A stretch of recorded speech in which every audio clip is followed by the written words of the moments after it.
ప్రియ సహోదరి సహోదరులారా, తపస్సు కాల 20వ రోజు ధ్యానమునకు స్వాగతం. ఈరోజు దేవుడు మనకిచ్చేటువంటి సందేశము, నేను దేవుని ప్రభావము వలన దయ్యములను వెళ్ళగొట్టుచున్నాను, కాబట్టి దైవ రాజ్యము మీ సమీపమునకు వచ్చి ఉన్నది. లూకా 11:20. ప్రియ స్నేహితులారా, ఈరోజు యేసు ప్రభువు ఆయనకు 2 స్వభావాలు ఉన్నప్పటికీ కూడా, ఎంతోమంది ఆయనను వ్యతిరేకించినప్పటికీ కూడా దైవ జ్ఞానముతో, దైవ వివేకముతో ఆయన వారికి సమాధానాన్ని ఇస్తూ ఉన్నాడు. మరి ముఖ్యంగా ఈరోజు సువిశేషములో మనము పరిశీలించినట్లయితే, యేసు ప్రభువు నేను తండ్రి దేవుని ప్రభావము వలన దయ్యములను వెళ్ళగొట్టుచున్నాను.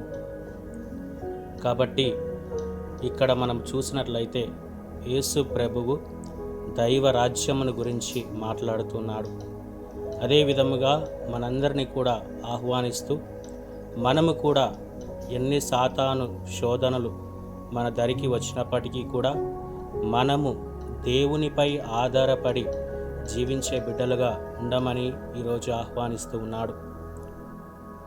యేసు ప్రభువుకి ఆయన దైవ కుమారుడు అయినప్పటికీ కూడా ఎన్నో శోధనలు ఎదుర్కొన్నాడు. అది ప్రార్థన వలన.